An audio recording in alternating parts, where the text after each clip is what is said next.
Welcome to Layer the Alchemist, where we discuss all things heavy metal and hard rock. On today's episode, let's discuss Pink Floyd's 1975 album Animals. I was getting ready to make a video of Pink Floyd's 10 heaviest songs, and I'm still going to make that video.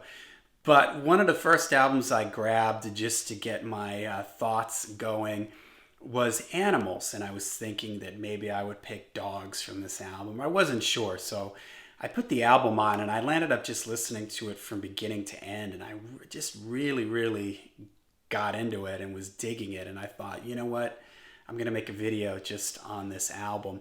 This is an interesting album. It's kind of like a little bit of a dark horse fan favorite album from this era.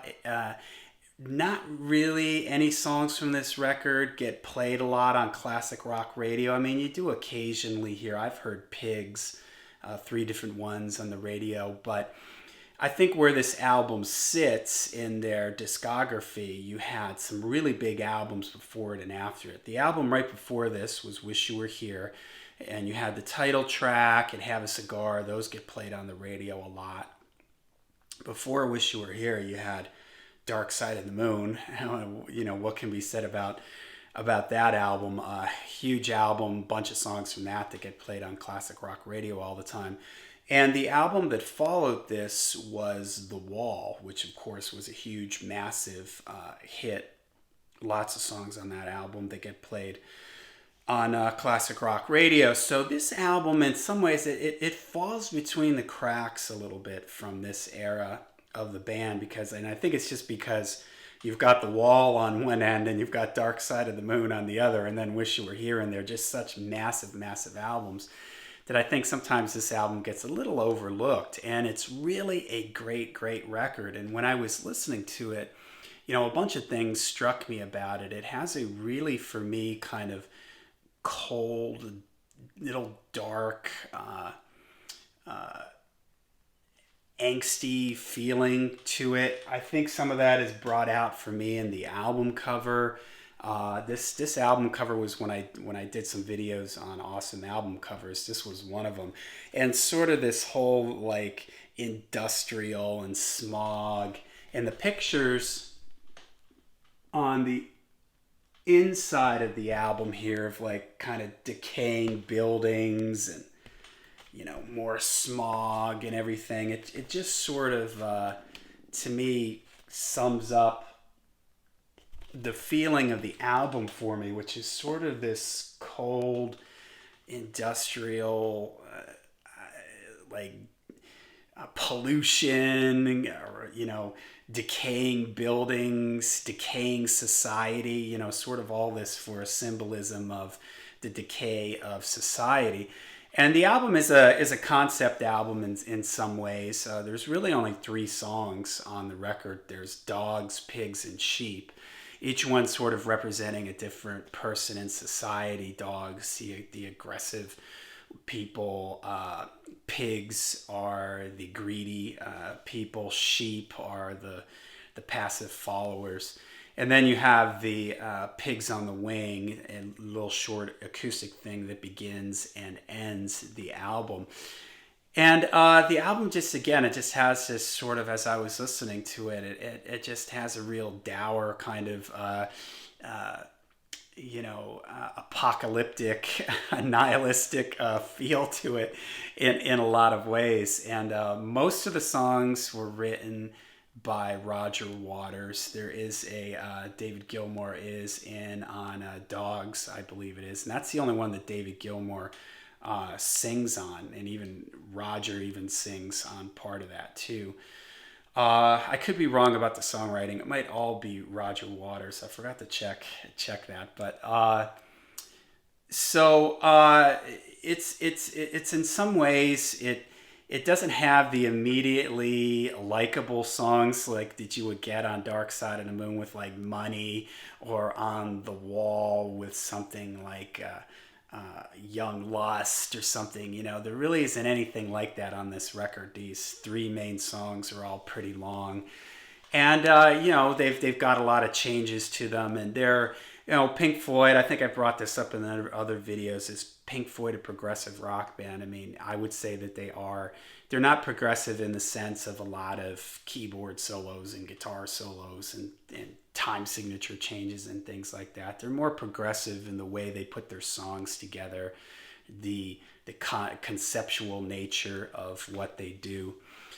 The production on the record, produced by the band, is just great. When I was listening to this on my vinyl, these acoustic guitars, like at the beginning of the song Dogs and with Pigs on the Wing, man, it just felt like they were right in the room with me. The guitars are really lush, and there's a bunch of different things going on in these different songs. There's a lot of neat kind of effects that did come in and out on the vocals, and it's just a fantastic mix. It has a little bit of a dark kind of cloudiness to it, and again, I don't know if that's just sort of the album cover. Do album covers influence the way you perceive a record? Maybe they do. For me, I've just always sort of associated this album with this album cover, the pollution, the dark sky, the industrial, cold, abandoned building type of thing. So like I mentioned, the album starts with Pigs on the Wing, and it ends with Pigs on the Wing, just a little acoustic thing with Roger in it, and it sort of tricks you a little bit. It's sort of a light feeling type of thing, but then things kind of get serious really quick. Dogs, great one. I love the whole vibe to the whole thing, the whole sort of rhythm to it. David Gilmour's delivery in this, like the way that strumming acoustic guitar with your eyes closed, and like things kind of coming in and out. And I love when it sort of drops out and it gets real sort of atmospheric, and you can hear like dog barking sounds. And then the end of this song, this is one of my favorite Pink Floyd moments, when the drums kick in, that do do do, who was dragged down by the stone, that whole thing, like that whole section at the end, man, that is just awesome. I love that vocal delivery, that whole like I mentioned earlier, fatalistic, like, you're the one that just gets thrown out in the end type of thing. And just the delivery of it, the vocal delivery is just awesome. I love the way it takes that song out. Then that's all of side one. Now, an interesting little note. So the band is the classic Pink Floyd lineup: Roger Waters, David Gilmour, Nick Mason, and Richard Wright. And but I was not aware of this, that Snowy White, who had played with Thin Lizzy, who was on the Chinatown and I believe the Renegade album with Thin Lizzy, they were thinking of involving him at one point in this record. And it didn't come to be, but here's a weird little piece of trivia for you. The 8-track version of this album, there is a guitar solo over Pigs on the Wing. I guess the song is extended. You can hear this on YouTube.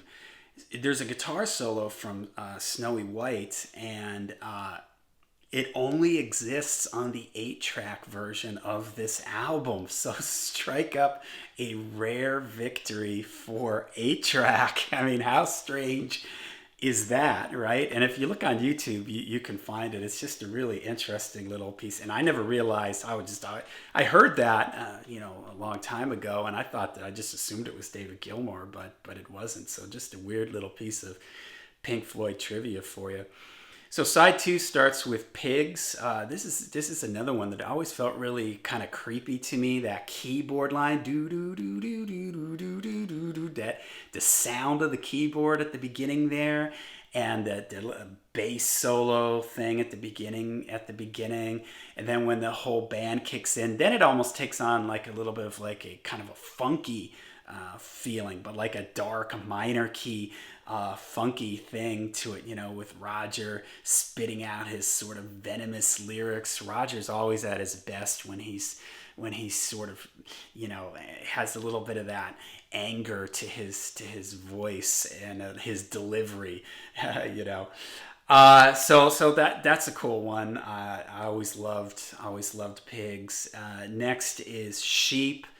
This is another great one. I love like the feel on this. It's got this really rolling, kind of pushing forward type feel to it, and I love at the end of the vocal lines in the verse, "By the sun," where he holds out these notes, and it's like the voice just sort of changes into, like, I don't know what it is. I guess like a keyboard effect. It sounds like the note is just getting held out for forever, and it just sort of morphs into like an effect. So just really really cool, and it's so cool how each one of these songs has a sort of a different feel to it, but they all sort of kind of tie into each other. You could just, when you listen to this just from beginning to end, it all flows really really nicely. And then it ends with Pigs on the Wing again, which is just sort of a reprise of the intro. So a really cool record that I think, I mean, if you're a Pink Floyd fan, of course you know this album and you probably love it. But I think to the average fan, this is an album that maybe gets forgotten for some of the reasons that I mentioned earlier. You know, when you've got an album like Dark Side of the Moon and The Wall, two of the biggest selling and most critically acclaimed rock albums of all time, it's easy to understand how in anybody else's catalog this would be their crowning masterpiece, but Pink Floyd at this point just could do no wrong. You know, Dark Side of the Moon, Wish You Were Here, Animals, The Wall. I mean, just four absolutely monstrous, legendary, incredible records in a row. So all right, there you go. Pink Floyd, Animals. Let me know in the comments down below what you think of this record. What kind of mood does this record put you in? You know, what is the vibe and the feeling that you get off of this record? So let me know in the comments down below. Make sure you hit like and subscribe. And until we see you again, make sure you rock hard, ride free.